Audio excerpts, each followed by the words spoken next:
Start now. Hello and welcome to today's webinar, which is brought to you by the Enterprise Europe Network. Today we will be focusing on the EU-Mercosur Trade Agreement.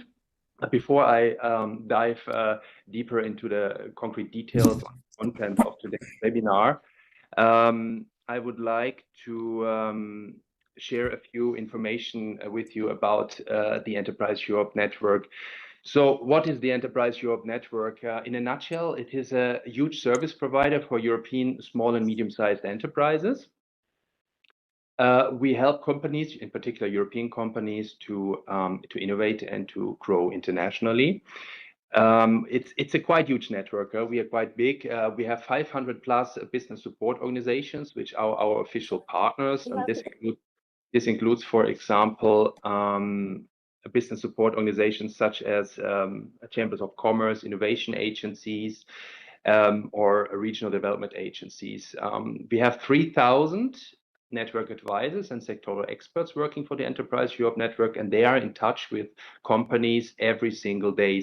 We are now covering around 60 markets, and this includes, of course, all European member states, but also neighboring countries such as Turkey and Ukraine. And we are increasingly expanding into Asia, Southeast Asia. For example, we are now represented in Singapore, in Vietnam, in Japan, also in India. And we are also increasingly expanding into the Americas. We are covering Canada, the United States, Mexico. We are represented in Colombia, Chile, and also Brazil. And we are hopeful to welcome back our Argentinian partners shortly. So every single day, the Enterprise Europe Network is providing hundreds of services to companies, and we are very proud to be an impact-oriented business support network. That means that every single day we generate at least 5 business deals for our network clients, i.e. small and medium-sized enterprises and startups.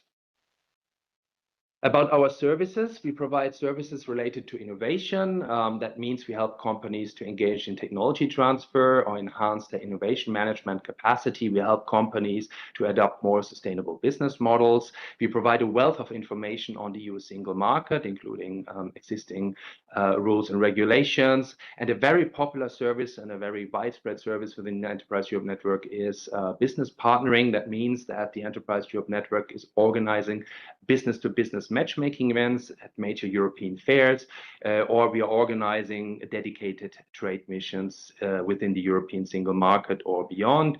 We support companies in their digitization journey, and we are providing assistance to company to enter markets beyond the EU single market. And this holds also for services for companies helping to exploit free trade agreements established between the EU and other trade blocs, such as the EU-Mercosur Free Trade Agreement.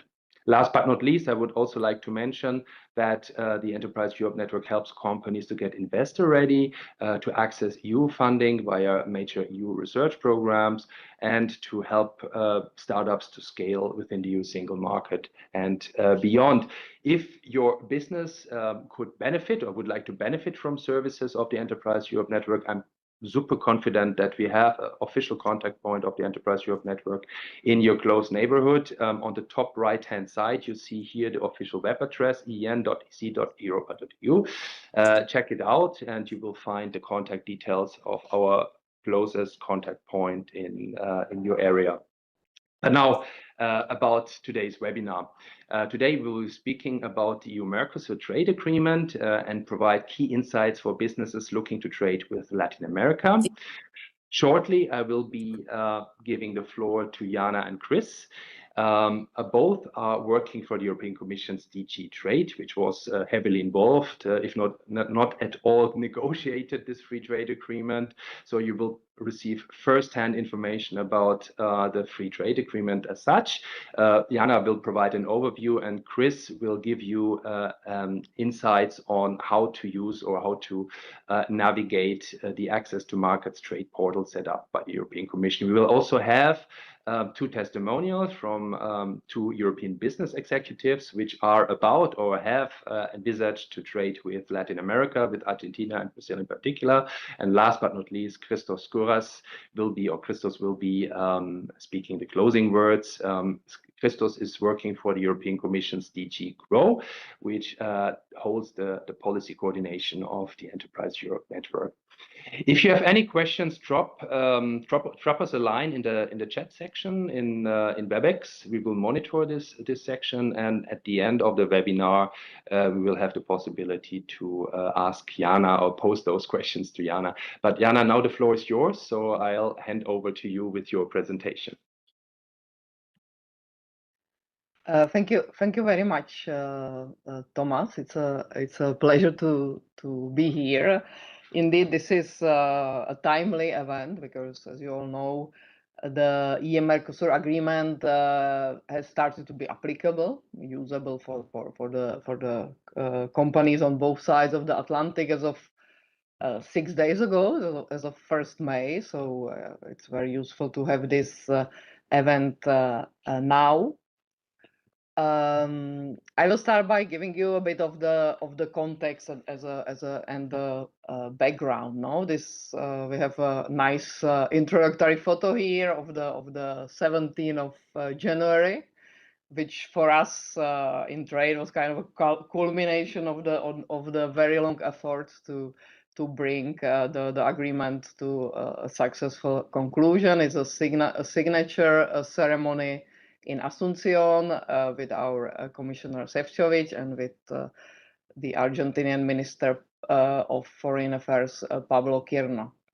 So I will give you first a little bit of the overview of Mercosur in numbers, because of course, with this agreement, we are not starting to trade with Mercosur. We already trade with Mercosur a lot. So our agreement aims at increasing this trade, of tightening this already existing trade relationship. Now, as you know, Mercosur, at least in, let's say, in the perspective of our agreement, for the moment, it's 4 countries: Argentina, Brazil, Paraguay, Uruguay. We have Bolivia in the accession process.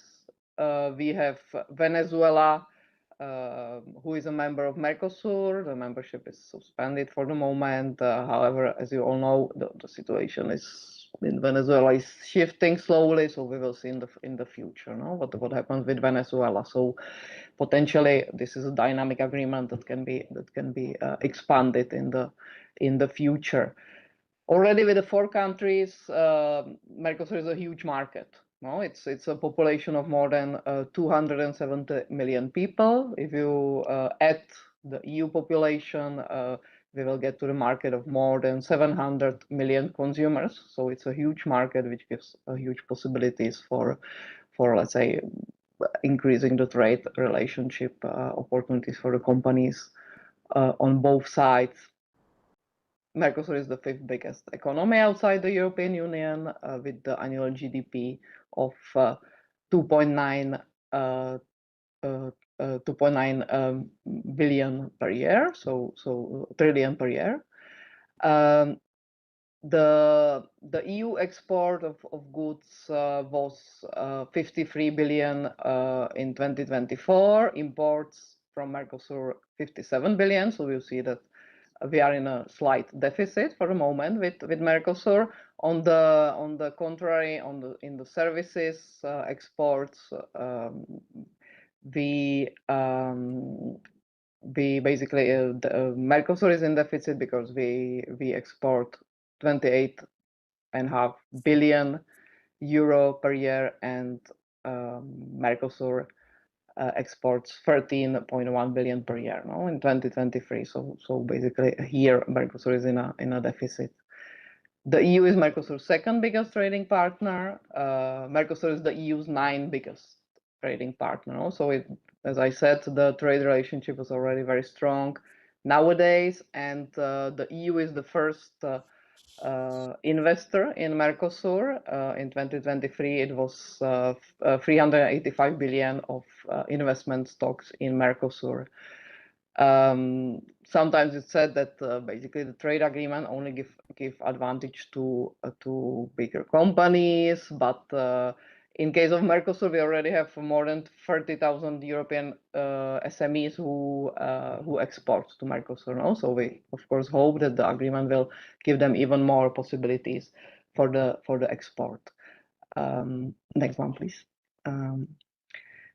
So I will give you a little bit of a history. I will not stay there too long because you already know that basically the whole process took 27 years, which is a lot. It's been a long and difficult negotiation. We started in 1999. Then there was the latest milestone. Let's say it's the political agreement in December 2023.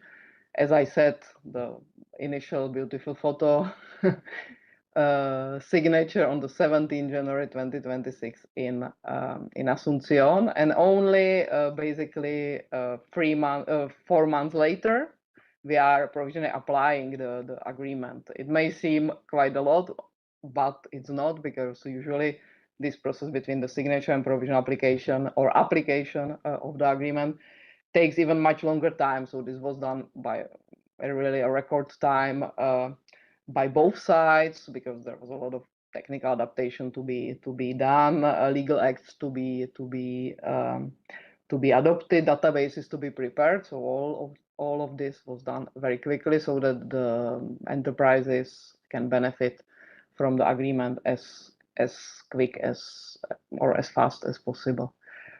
Next one, please.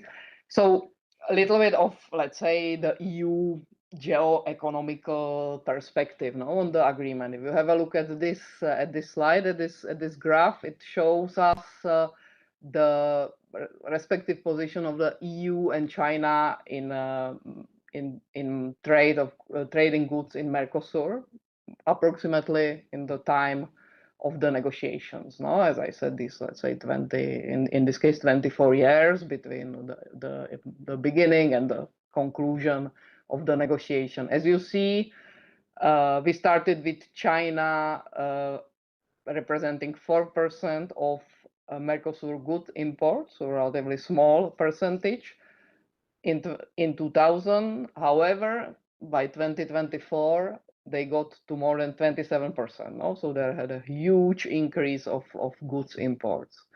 Now, for the EU, the tendency was a bit the contrary. So in 2000, we had nearly 28% of the Mercosur imports. We represented more than 27% of Mercosur imports, but by 2024, this unfortunately decreased to approximately 19%. No, so basically now we are not the number one partner in trading goods with Mercosur anymore, because China basically won the race around let's say 2017. With the agreement, we of course, from this geopolitical perspective, hope that we hopefully reverse this trend, or at least decrease this gap, between us and China, and in the best possible scenario, regain our position as the first trading goods partner of Mercosur. So what we actually export to Mercosur, you can see this nice graphic which shows the EU exports to Mercosur. EU exports are typically diversified and high value added products. The key sectors are machinery, pharma, vehicles, or also chemicals, optical instrument, medical devices, etc. So high value added products. On the contrary, from Mercosur, next one, please. We predominantly import, let's say, input for agriculture producers in the EU, for the EU farmers and industries. Therefore, the key sectors include mineral fuels, mineral oils, coffee, tea, ores, soy, of course, as well. So all these things that that our farmers need to produce, and that our industry needs to produce all these high value products. So next one, please. I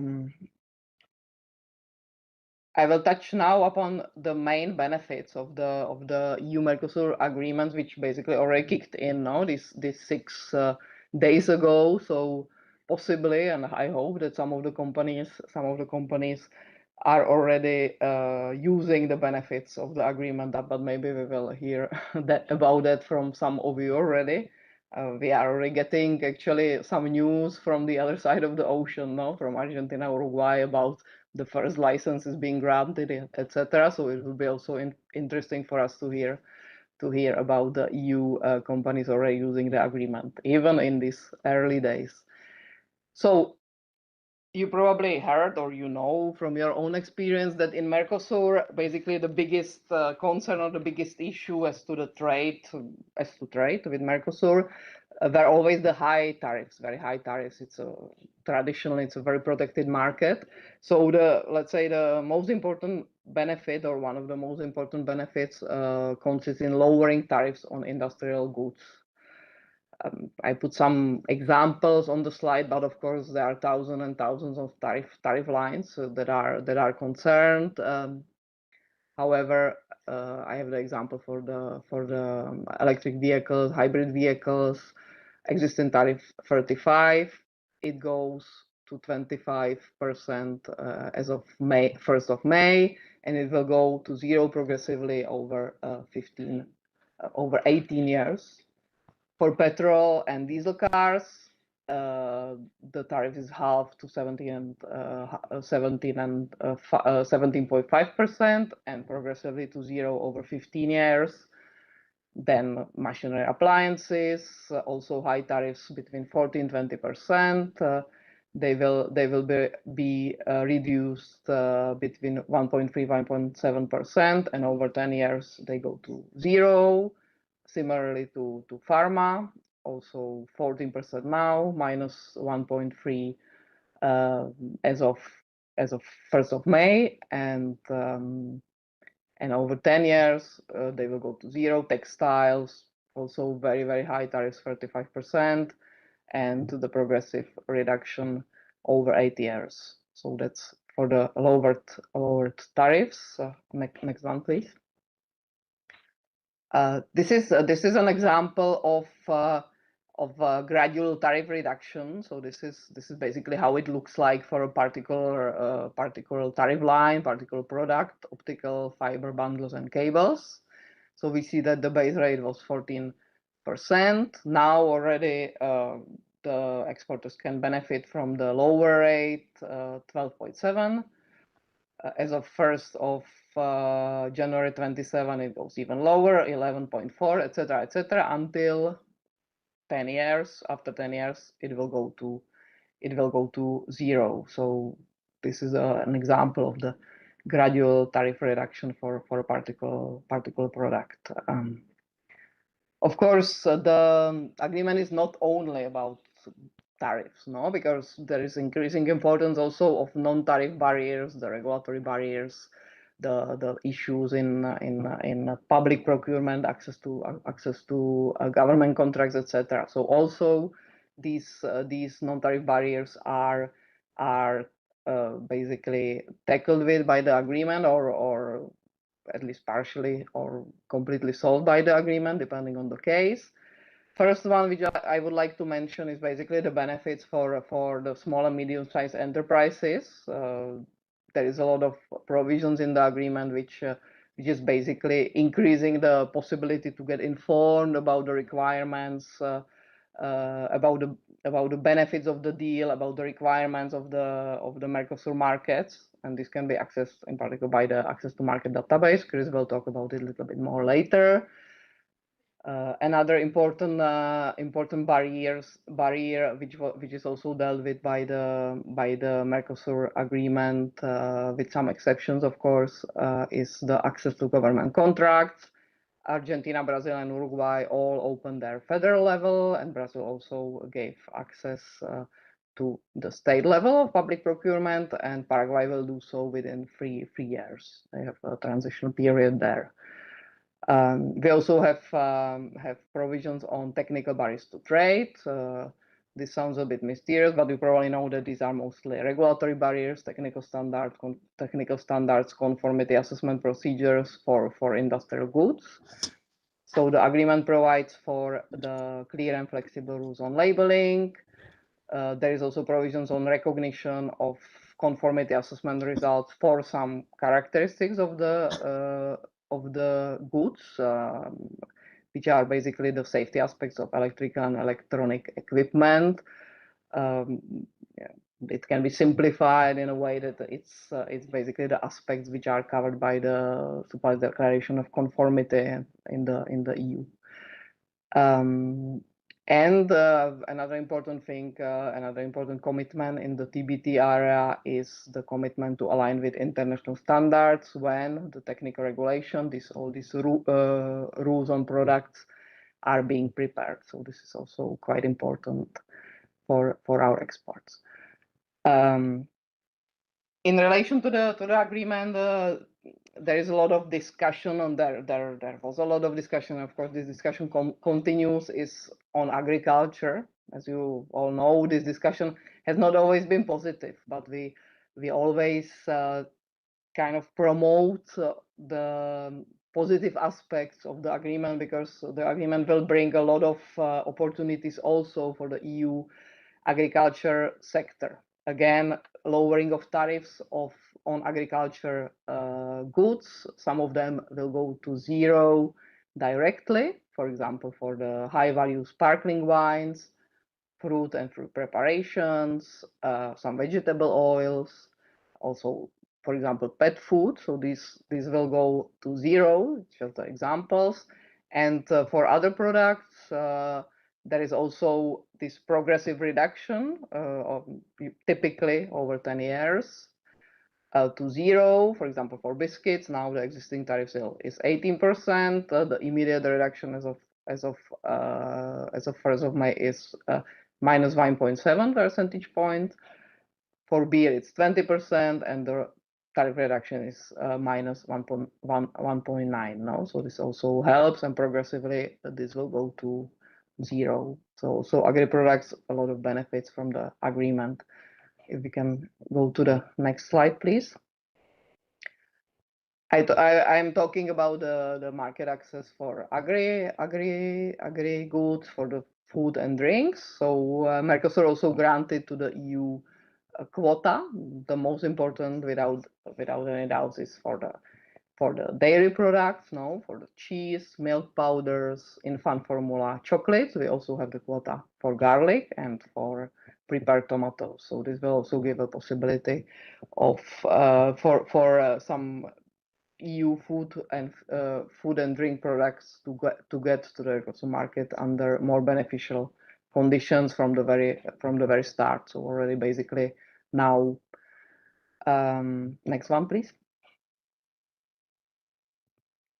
And last but not least, about the area of goods, we also have provisions of geographical indications. This is something which we are very proud of, because we have 344 EU food and drink protected GIs in Mercosur countries. So they cannot be imitated. So the imitations cannot be sold, and if they are, there are basically means to stop it, or to basically defend these GIs against imitation. GIs, as you also know, are granted to high quality products, the authentic products from certain regions or certain places, and they also enjoy the premium prices, which are usually 2-3 times higher than the regular products. So this also gives a big opportunity for the producers of these products to import them to Mercosur. Mercosur traditionally is a market that is very interested in the EU quality products because of the cultural historical ties, also the increasing, let's say, purchase power in Mercosur markets. So we see that as a big opportunity, big help to our producers. No, there are many examples of GIs. Sorry, I'm staying for long on this slide because it's an important one. So we have, for example, Jabugo from Spain, Tokai, Hungary, Tirol Spec, Münchener beer from Germany, Prosciutto di Parma from Italy, Polska vodka. We have a bit of everything from every single EU member states. And now, yes, please, Chris, the next one. So I talked about goods because it's kind of the biggest part of the agreement, at least certainly in the text wise, because many of these thousands pages are indeed dedicated to goods, but we have also other very important areas. For example, the services, which also provide a lot of opportunities. Now they provide the stability and certainty for EU service providers that want to provide services in Mercosur. For a possibility to establish an enterprise and supply the services on equal footing with domestic and foreign suppliers. So this non-discrimination principle is very important. For certain sectors, unfortunately, not all, there is no need for a local branch, but there are exceptions, unfortunately. And there is no restriction on service suppliers or total value, again, for certain sectors. Example of the sectors that will benefit: financial sector, opportunity to provide new services for financial sector, postal services, there are clear licensing rules, independent regulation and prevention of anti-competitive practices, also possibilities in telecoms, non-discriminatory procedures for the allocation of scarce resources, such as a 5G spectrum. And for maritime access, there is a transition period, but after this transition period, the access will be granted to intra-Mercosur international maritime trade, which is also important for some member states. Next one, please. And services, of course, is not only establishment, it's also movement of people and movement of service. In the following categories will be able to temporarily enter the EU and Mercosur for business purposes. For example, the intra-corporate transferees, graduate trainees, business visitors, business sellers, contractual service suppliers, independent professionals. So these ones will not need to establish an enterprise and can enter to Mercosur for the purpose of provision of services. And here I think I covered, let's say, the most important things. Then you can ask, but I will pass now the floor to Chris so that he can explain us how you can get all this information about the agreement. Thank you, Jana. And yeah, obviously today we've got a limited time, but a lot of the information, or all of the information that Jana's just talked about and more, is on our dedicated platform called Access to Markets. So here, and I will show you in a second, but you will have a step-by-step guide as to how to export. You can see the tariffs for your particular product, as well as the rules that you have to fulfill. There's a tool to help you work out the rules of origin. And also you can find out a bit more about the procurement, because as Jana said, we have European companies will have access to a lot of government contracts in Brazil, Argentina, and other places. So I'm going to stop this presentation and jump now to share my screen on Google Chrome. I hope you can see that now. Basically, this is what Access to Markets looks like. Okay, and I think the best thing we can do is to experiment. So Jana mentioned apples before as one of the fruits that would be immediately see a tariff reduction, quite an extensive one. Let's say we were exporting apples from Austria in the European Union to Argentina. We click search. And then we can, obviously, many of you will know the exact customs code, but if you don't, you can also search for a product like this. I'm going to click apples here. And you can see if you scroll down that you have the most favored nation rate, which is the rate that everybody else pays. And this is the rate that we pay here in the EU. We don't have too much time today, but I mean, you can experiment a lot and look at this with different product codes and other things. But I want to show you, if you do want to find out more, we have a specific tutorial session on this. If you go to the Access to Markets website, you will see that on the 9th of June, there is a further live training seminar where one of my colleagues who helped build this platform will take you through every aspect that we have. Because what I just showed you was the My Trade Assistant.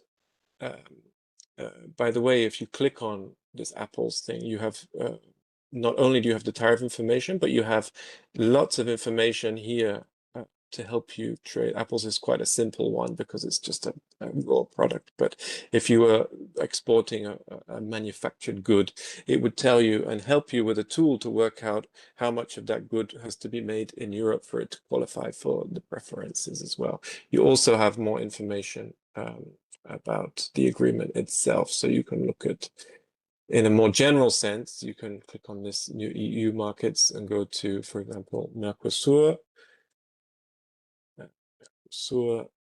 and find out a lot of what Jana was just saying in a more general sense, as well as all of our trade agreements now. But I'll stop there. As I said, if you want to learn more, please do join our webinar on the 9th of June, where we'll look specifically at this tool. But now I want to make sure we have time to listen to the business perspective. And for that, we've invited two CEOs here today, one of which is Albert Jouer, who represents Roberlo, which is a Spanish company, who have been active in Latin America for a long time. Albert, you told me, I think it was 20, 30 years, but you'll talk more about that, both as an exporter, but also having an affiliate based in Argentina. But I'll leave you the word in a second. And after Albert, we'll also hear from Vincent Van Dam, who's the managing director of AgriCells, based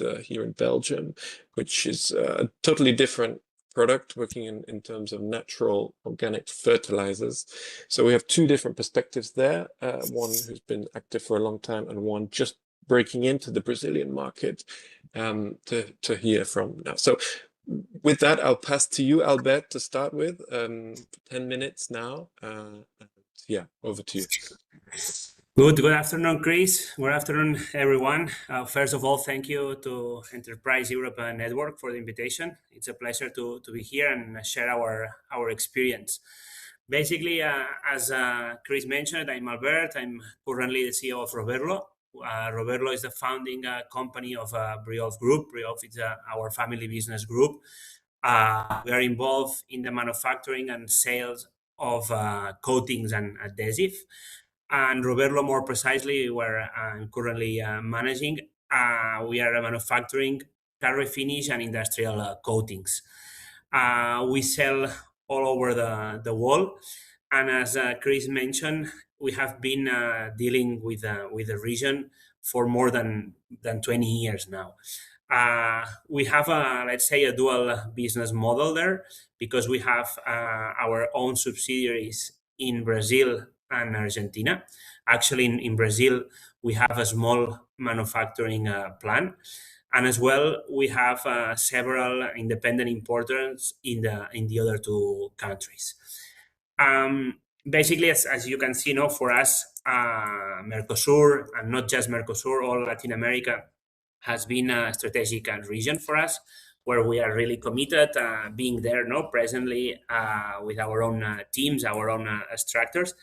And the agreement that now we are today that they are presenting will represent also an advantage for us.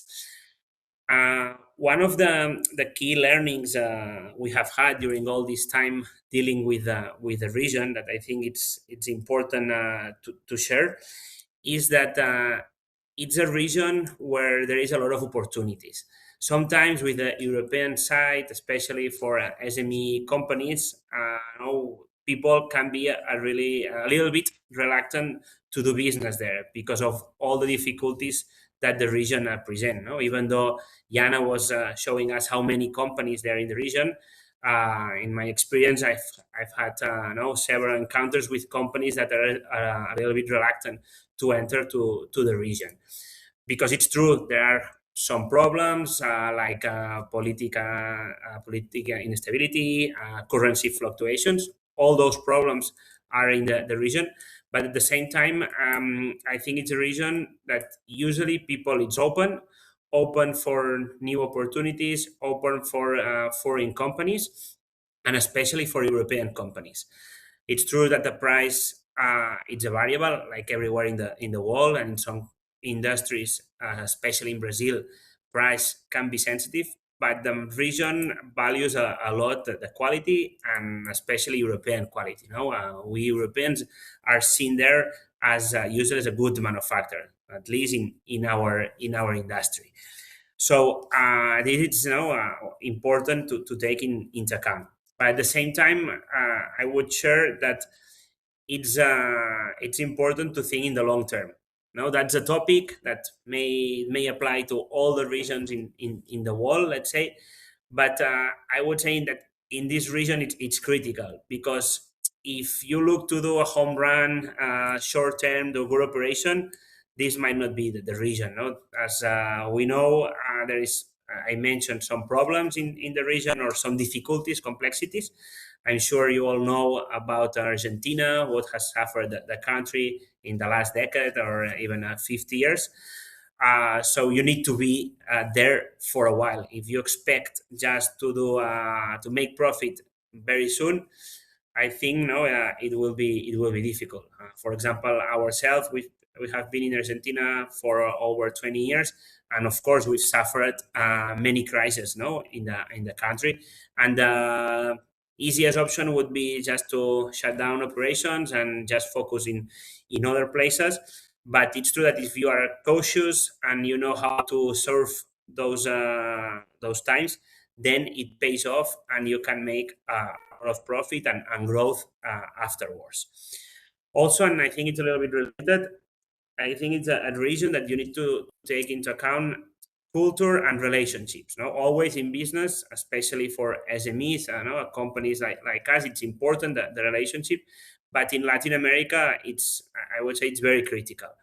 For us as a Spanish company, it may be easier than other regions because we share the culture, we share the language, the religion. We have a lot of similar or same things with those countries. But I think it's critical, the relationship. To probably know that the best way to enter those countries is through an importer. So to build relationship and even friendship with your importer, it's critical, and someone that you can trust and they can trust you. So you need to be there. I think you need to be there and to go often there if you want to do business, because it will allow you to understand how the countries work, how you need to adapt our European mentality, our European products to the region, as well to build this trust. Also, because due to all those complexities I was mentioning, sometimes in the region, when you first meet some potential customers, you can be, let's say, tempted to fall in some shortcuts to speed up import process in the customs, and this is a thing that I strongly recommend not to do it, because once you do once, you are there. So, for example, in our case, we have always chosen to act accordingly to the laws, and sometimes Thomas, were you mentioning something? Okay, so I continue. So to have someone to trust there, and that can drive you safely through all those processes of import, it's key. What else? Other inside? No, I insist on that about the quality, not to fall on the price. Of course, as anywhere in the world, they will insist on price. And as a Latin culture, that there is always a spirit of negotiation. We have that too.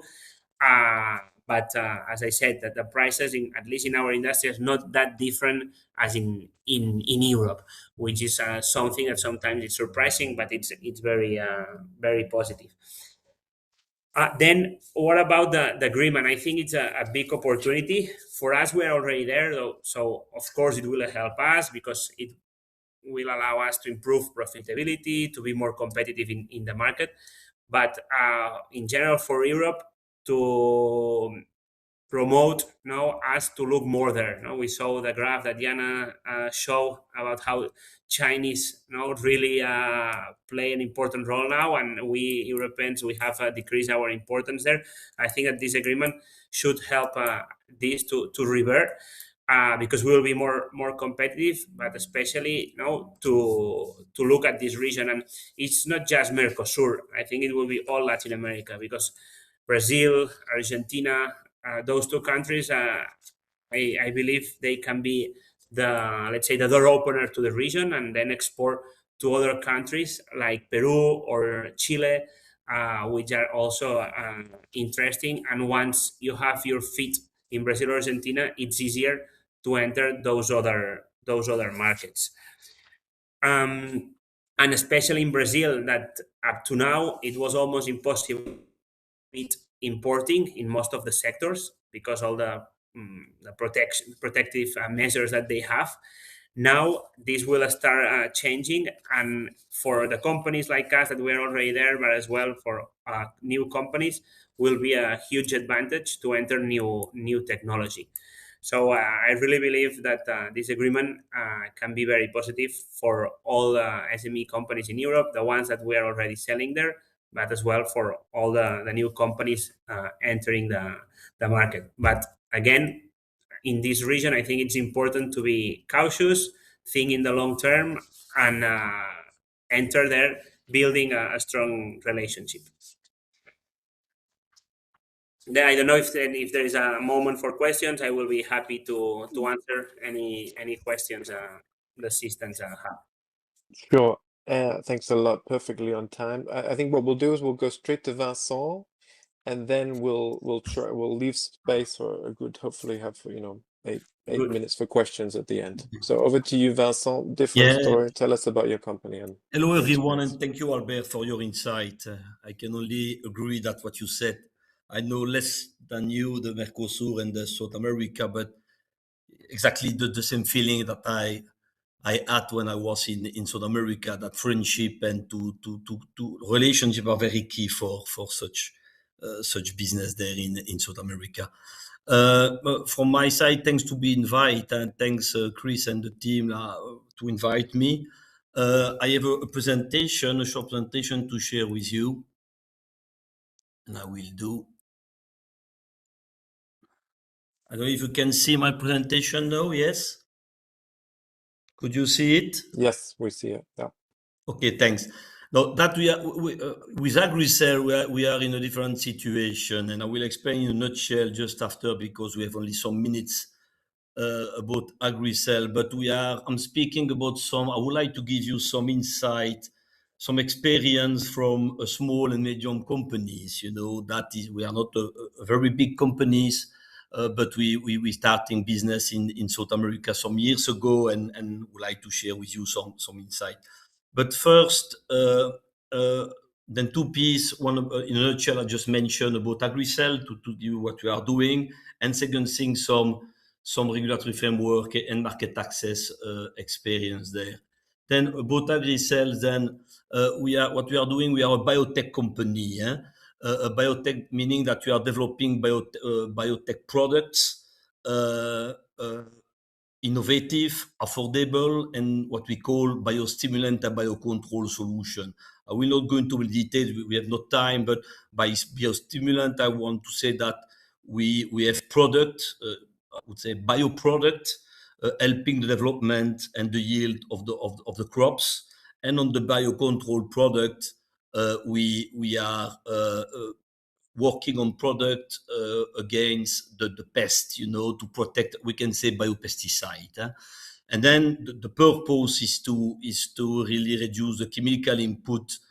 And you will see that, and I will speak more about the Brazil, that a contrario that what has been said in Europe, they're in advance in terms of a bioproduct in Brazil. But I will come back on that. And then we target different type of crops, what we call field crops. It's a row crops, the wheat, like the wheat, the cereals, and so on, vegetable crops as well, and other fruits, trees. That's what we are targeting. We are commercializing products. A first product, we have a big R&D program. I will not go in details because we are working on biostimulant and biocontrol and biopesticide and product enhancing the yield of the crops, different type of product. And our target in terms of market, we are already commercializing product in Europe, Africa, and North America. And then now we are developing South America, and specifically we started with Brazil, and we are now registered in 15 countries and in different United States. Okay. Now the most interesting piece, I would say, it's some words about the regulatory framework and the market access. I'm repeating for a small and medium company, yeah? And two pieces for that, and is my experience. First is about the legal, the more product registration, the market access, the legal, and the second piece will be more focused on custom tariffs than import duties, and taxes. Okay. Biotech products, specific products, similar to pharma, because my background is pharma. I was doing a long time in pharma, but the biotech product, like for pharma, for agriculture, I highly regulated.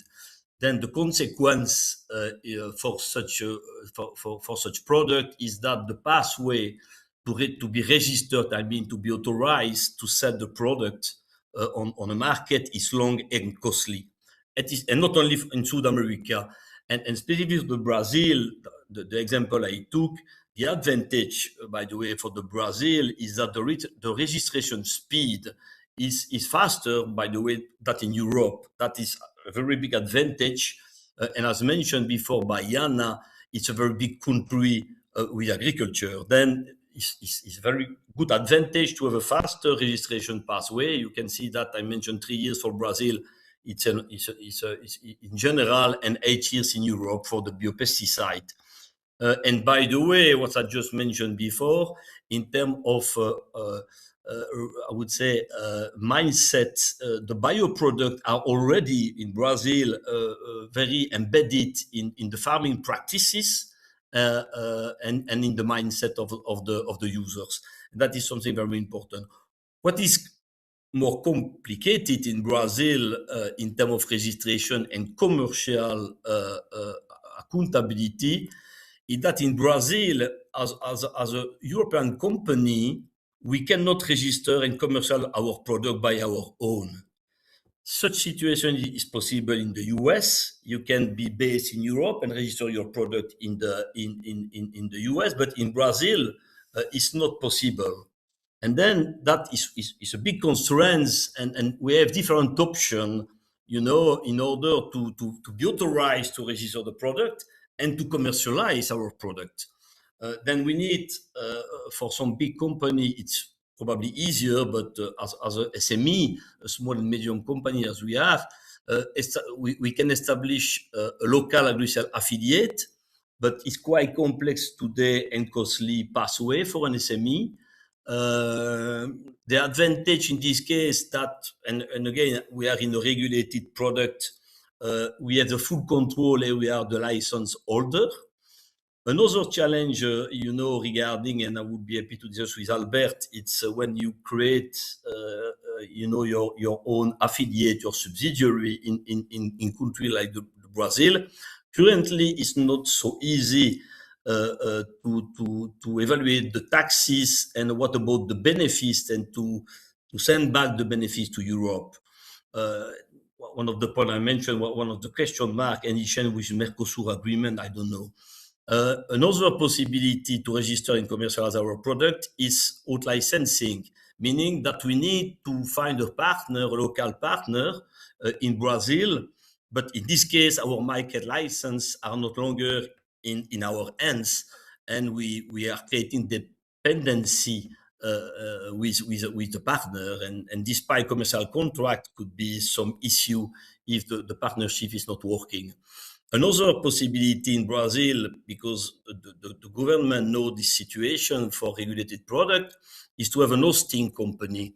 But that is only valid that you can have a contract with a non-commercial entity, and this non-commercial entity can register the product for you.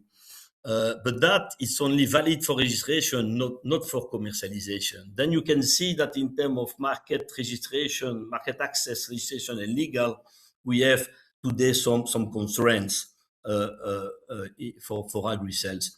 Regarding custom tariff and taxes, that is the current situation. We have two different codes, harmonized code, system code. One for biostimulant I mentioned before, one for the biocontrol product. And as an example, you can see that in this case, in a nutshell, in the middle of the screen, you can see that for one product, one category of product, we have a global, I would say, including custom tariff and taxes, and you can between 20 and 30% of taxes. And for the biocontrol, between 30 and 40% of taxes. That include the custom tariff, the import duties, plus the federal taxes and the state taxes. Some custom tariffs are lower and some are higher. But in a conclusion, is that today the impacts on the margin are more important from the local taxes than for the custom tariff with our code. And then it is my last slide. Then it's my question. A question for me that for agri-sales, beyond the reduction of the custom tariff, how will the Mercosur agreement address challenges not for the custom tariff but for domestic taxes, product registration, and the creation of a local legal entity? And that's it for me. Thanks so much, Vincent. Yeah, perfect. Thanks a lot. So two different companies there, different stages of the journey. Thomas, I'll pass to you now to coordinate the Q&A. Is that right? I've seen a few questions in the chat. Absolutely. Thank you so much for your presentations. And we have received quite a couple of questions. And Jana, I think it would be best if you first answer Vincent's question. Should we repeat it? I haven't unfortunately noted it down. Sorry. Yeah. No, it was the question. Yeah. About you can show the slides. Yeah. Yes, I can share the slide again. Could you see it? Yes, I can see it. Thank you, Vincent. Yeah. Then for me, it's not only custom tariffs. What the other advantage of the Mercosur agreement? And I take the specific situation of agri-sales, but in a nutshell, what is other than import duties?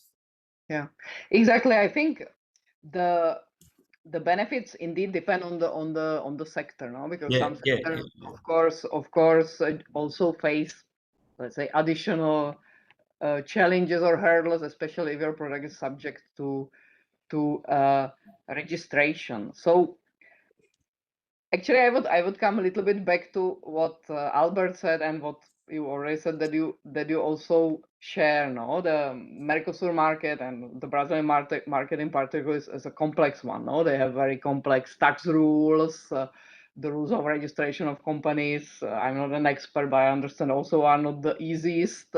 So the challenges indeed are there, and what I would underline is this idea of the long-term planning and of indeed establishing a solid partnership there on the ground, and of also of getting possibly a good and solid council on this in this area, no, on the law of companies, on the tax law from the local, let's say, assessoring company. That's very important thing. But as to our agreement, already in this information sharing, we are trying, or the information to the companies, we are trying to, of course, do as much as we can. Chris was talking about this access to market database where there is a lot of information. We are also planning to provide the SMEs with even more information and set up a specific website for SMEs where even more of this information on all these issues should be contained. So that is on the information side. Now on the little bit more, let's say, practical side, what is already in the agreement that is helpful apart from the tariffs, because we understand that the tariffs are important, but not for all the products. Basically, the only thing which helps. So first thing on this, first thing to say, the agreement is not meant and cannot change the, let's say, legal system in Brazil. Okay, it can only help on some issues. It can help us also to talk to Brazil and try to simplify with them if the requirements are too complicated for the enterprises. It's a bit longer run, but it helps us to talk to the government, and if we see a real obstacles which are impossible basically to overcome by our enterprises, we can talk to them about it and try to set it right. What the agreement already has and what can be useful, what is useful for the EU companies is that for establishment in many areas, I mean, establishing a company, the EU companies are put on the, let's say, level playing field. So the companies should have the same condition as the let's say, the Brazilian entity to establish, and should have the same, let's say, legal rights as the Brazilian entity. So there should be no discrimination. If you basically want to establish on the market, you should have the same conditions as if the, let's say, the Brazilians wanted to establish a company, you know? So that's one thing which can be beneficial. Then for the registration, again, you know that better than myself, certainly. The registration of let's say, pesticides or bio plant protection products, as we call them, no, in the EU, is quite a complex system in the EU as well, probably even more complex than in Mercosur as such. So Brazil has their own rules. Again, what we can do is to talk to Brazil or discuss with them in case there is some discrimination towards the EU companies. We can talk to them, for example, under the TBT chapter, Technical Barriers to Trade chapter, about the possibility to accept the documents that you already used in the EU for the registration, that they are also accepted there. I hope they are doing that, that basically that they accept this scientific information already there. So if in case this doesn't work, we can help with that, at least you know, at the government to government level. So there are some things that the agreement helps with. It's not a 100% solution. It's like a small improvement, or definitely a possibility to improve in the future. Well, also as we hope that the agreement will increase our trade relationship, will also make stronger our trade links, and basically we will talk to them regularly, and we can be solving these things for the companies step by step. But of course, I'm not going to basically lie to you. The first step is always up to you. You have to learn about the market, you have to assess your risk, and you have to go for that, I hope, and be successful there. So yeah, for us it's more information, and if there's a problem, we are happy to know that and to try to help as much as we can at this government to government level. Okay. Thank you. Thank you so much, Jana. We have quite a number of questions still left. So Kari would like to know if the reduction of import tariffs or duties holds for both sides. So, and maybe also to the same level are importers from Brazil into the EU, are they benefiting from the same speed of reduction of tariffs, or what's the difference here? So this depends very much on the sector, no, and on the interests of the both sides. Also during the negotiation, basically on the, I would say, I don't like the word much, but on the sensitivity of the issue. So the EU obviously is much more competitive in industrial products. So the tariff reduction is a bit faster. No, we often go to zero directly, basically because we are not very worried about the imports from MERCOSUR in all the sectors, because they are not competitive in all the sectors. Okay, so of course with all the safeguards for in case this happens, but it's not very probable. Then we have the agri products and the agri side, and then the situation is a little bit, I will not say contrary, but there the EU of course has concerns, and the EU sectors are a little bit, let's say, more sensitive, and we worked on protecting them, and we agreed on this quota system and on the transitional period for the liberalization, so that our let's say agriculture producers do not suffer the effect of the agreement. So it depends very much on the sector, and of course also on the EU side we either go to zero directly or there is a transitional period, I would say, depending a little bit on the product and on its sensitivity, or on the interests of the EU, which of course were taken into account in the negotiation. Okay, thank you. Veronica also submitted a question. It's a quite lengthy question. I don't want to read it out, but I mean, to sum it up in one sentence, Veronica would like or believes that European companies have actually higher requirements on proving the origin of components or or materials compared to foreign companies, non-European companies importing into the EU. Would you share this opinion, Jana, or is Veronica mistaken? Well, in principle, I wouldn't share that, but I have to admit that rules of origin are so complex that I would have to see basically the concrete case and the argument. So if Veronica would wish to present her case maybe in written, and so we can reply to the concern, of course we are available to do that. So I suggest that Veronica gets in touch with me or with you directly. Reply. Yeah. And then we can reply in written. Then there's a technical question. Is it possible to access the access to markets database via API, which according to my AI search means application program interface? Chris, is this something you can answer as well? Yes, I know from time to time we've had this kind of request, it's an IT-related request. At the moment, the answer is no, but we are thinking of running a kind of an API, a pilot on this. So what I'd do is ask whoever asked that question to, I'll put an email address. They can contact the team behind the Access to Markets portal if they want to be involved in that pilot. I can't give a definitive date on that, but I'll put an address in the chat now. Okay. And Robin would like to know about the prospects for the EU chocolate industry, and what about the decrease of tariffs there? You've shown a table, Jana. Is this, I guess, is this related to food stuff? But maybe you can remind Robin on the tariff elimination. So indeed, for the chocolates,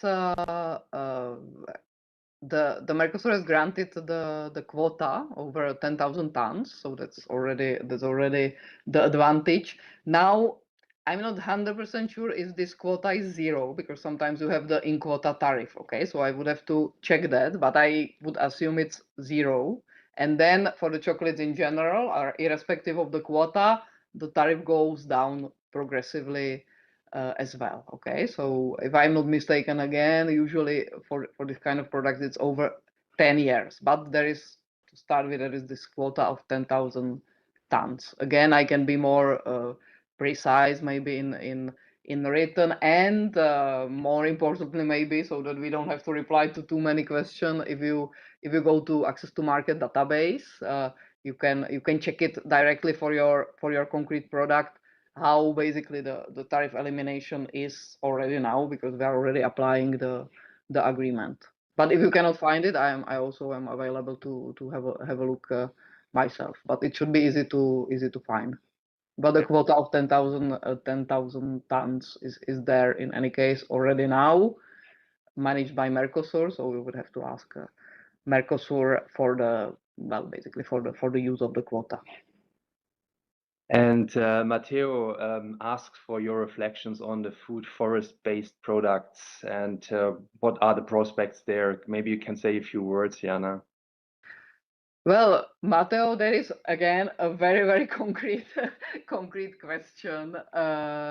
Again, as a first step, I would basically advise to go to the market access database, because I would love to reply to about all the products, but really there are many thousands of tariff lines and many different products, and I don't remember all of them. I remember some which are more widely discussed, but not for the wood and forest products. So the best thing is to go really to the access to market database, and if there is something you cannot find or cannot understand, then maybe go to us and ask a particular question. Sorry that I cannot be more precise there. Yeah, and thanks for this. And we actually have received just another question.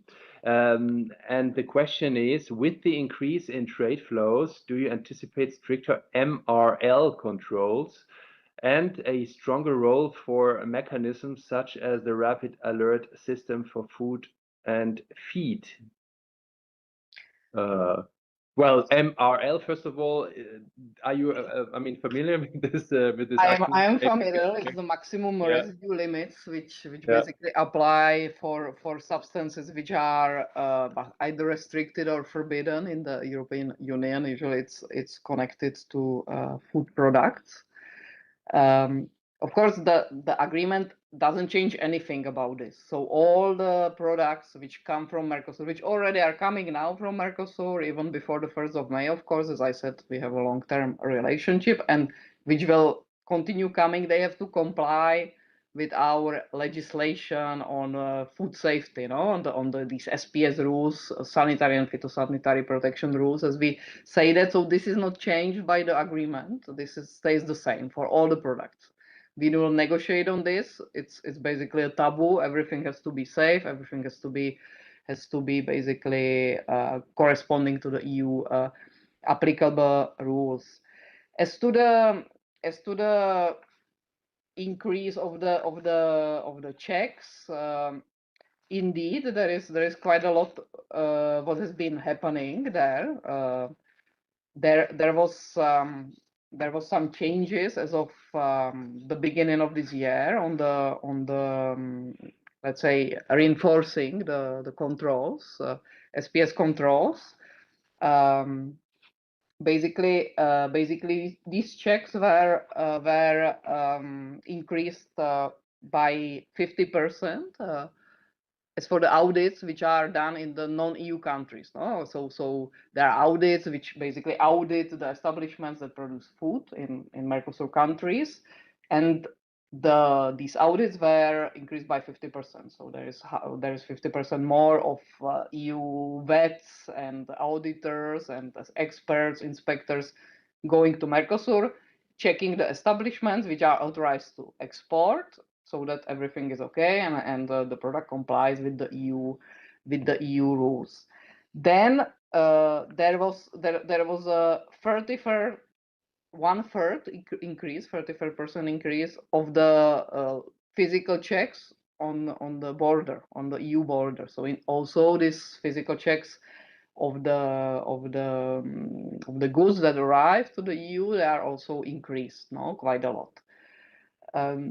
I would like to just say that, of course, this is not because of the EU agreement. This is the EU policy in order to increase the safety of imported products in general. But of course, it will apply also to the products of Mercosur. If there is incompliance detected, then there will be also closer monitoring of these in-compliant goods and in-compliant countries that it was before. There will be much more frequent checks of these products of these countries as well. So this is a policy which is not done by trade; it's done by DG Sante, who deals with this legislation. But indeed, it's something which is already happening now, because this is already basically has entered into application. There are also a little bit more, let's say,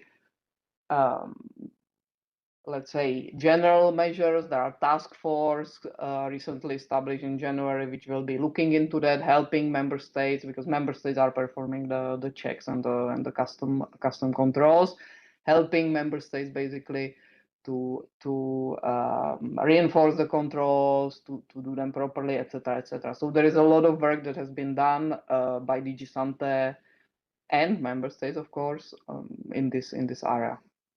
Super. Thank you so much, Jana, for answering all these questions. And this brings us to the end of the Q&A session. I would now hand over the floor to Christos of the European Commission's DG GROW. Christos, for the closing words. Thank you very much, and good afternoon to everyone. I am Christos from the Enterprise Europe Network team in Unit B4, Industrial Forum Alliances and Clusters of DG GROW in the European Commission. First of all, I have to admit, thanks for your participation today. Clearly, from the number of participants and the questions, the topic really generated a lot of interest. And I would suggest, if possible, with the colleagues from Trade, if you can put, I think I saw an FMB, but maybe you can put like another email address where colleagues from participants, I mean, might be able to exchange more with you. So in this series of webinars of the EN, we always aim for a good balance between policy insights and practical business perspectives, and I think we managed to deliver again. At this point, big thanks to my colleagues Jana and Chris from DigiTrade for guiding us through the agreement and basically in practical terms what it means for European companies, but also to Albert and Vincent for their business, for bringing in the business element. Just a couple of things before closing, because I think we are a bit overstretched with time. The provisional entry into force of the EU-Mercosur agreement just some days ago on the 1st of May is, as Jana mentioned, it's a historical monumental point, because it's practically 3 decades almost of negotiations that culminated. And I think it's very important to mention the agreement is here to make it easier for European companies, including, of course, always SMEs with international potential and ambitions, to do business with one of the largest markets existing right now. And we all heard Jana, and I'm quoting her, that there is always potential for enlargement. Also with Venezuela, if things become more simplified there. Allow me to make a quite simplistic comment. What happened with the DigiTrade colleagues is actually making our life in the EN, our professional life, considerably easier, because this development lies so much on the core business of the EN, which is to facilitate access to international markets and find and identify and connect our companies with trusted partners. So in this context, I think that the EN can play a very crucial role because for us, this is business as usual in the EN.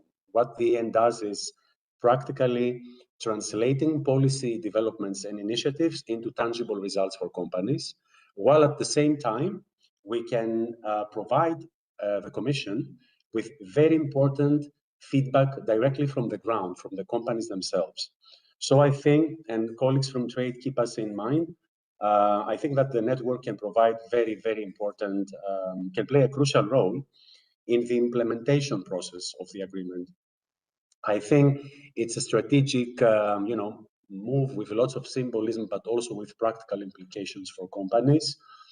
On the one hand, the Commission is honoring its commitment towards European companies, which is what? Secure and open, rules-based, safe, and predictable terrain for them to do business with.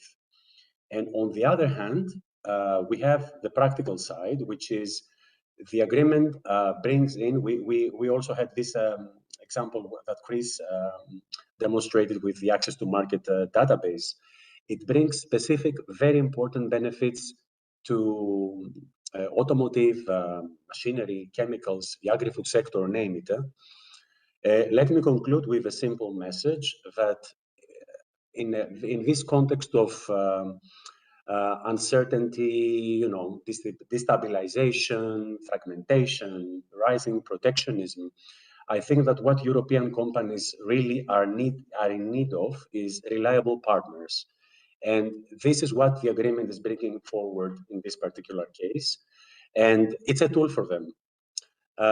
Before I pass the floor back to Thomas, also being conscious of the time, to close the webinar, I would like also to invite you to another webinar we are having on the 27th of May at 2 p.m., which is about the EU deforestation regulation, another very important policy initiative, which will explain, again, in practical terms, what it means for companies, how they can be best prepared in terms of compliance, etc., etc. With many thanks to everyone, Thomas, the floor is back to you to close the webinar. Thank you. Thank you so much, Christos, and thank you to everyone. So this indeed concludes the webinar for today. I hope to see you again soon in upcoming webinars. Take care and see you soon. Bye-bye. Bye, thanks. Bye-bye.